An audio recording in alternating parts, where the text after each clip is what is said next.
Hello అందరికీ. ఎప్పుడు chicken fry, chicken curry తిని బోర్ కొట్టిందా?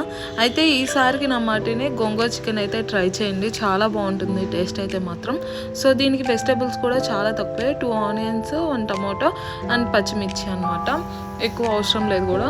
నేను ఇంతకు ముందులే గోంగూరని ఫ్రెష్గా నీట్గా కడిగేసి పక్కన పెట్టేసుకున్నాను. ఇంకా ఒక ప్యాన్ పెట్టేసుకొని లైట్గా ఆయిల్ పోసి ఇక దీంట్లో కొంచెం గోంగూర వేసేసి మనం రెడీ చేసుకొని పెట్టుకున్న గోంగూర వేసేసి ఈ విధంగా ఫ్రై చేసుకోవడమే. ఇంకా దాంట్లోనే కొంచెం పచ్చిమిర్చి కూడా యాడ్ చేయాలి.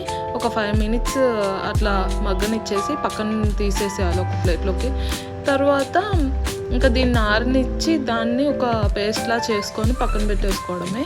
సో ఇంకా అదే ప్యాన్లో ఆయిల్ పోసేసుకొని కొంచెం పోపు వేసుకున్నాను. నేను కట్ చేసి పెట్టుకున్న వెజిటేబుల్స్ని వేసుకొని ఒక 2 మినిట్స్ పాటు ఫ్రై చేసుకొని దాంట్లోనే కొంచెం లైట్గా పసుపు, సాల్ట్ వేసుకున్నాను అనమాట.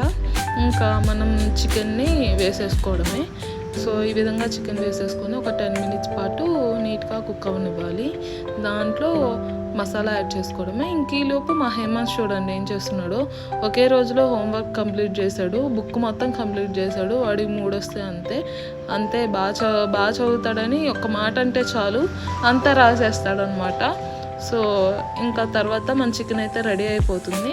ఇక్కడ మసాలా అంతా యాడ్ చేస్తున్నాను నేనైతే. ఇక్కడ ఉప్పు, కారం అన్నీ యాడ్ చేసుకున్న తర్వాత దీంట్లో మనం రెడీ చేసి పెట్టుకున్న గోంగూర పేస్ట్ కూడా యాడ్ చేసుకొని లైట్గా వాటర్ కూడా పోసుకోవాలన్నమాట.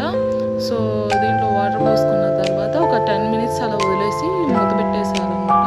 ఇంకా మన గోంగూర చికెన్ అయితే రెడీ అయిపోయింది అంతే. ఇంకా లైట్గా నేను కొత్తిమీరతో గార్నిష్ చేసుకుంటున్నాను.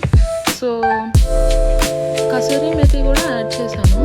ఇది ఆప్షనల్, యాడ్ చేస్తే చేయొచ్చు, లేకపోతే లేదు. నేను పూస్కూరలో ఇది వాడతాను అనమాట టేస్ట్ కోసం. ఆ విధంగా మార్నింగ్ అయితే పానీపూరి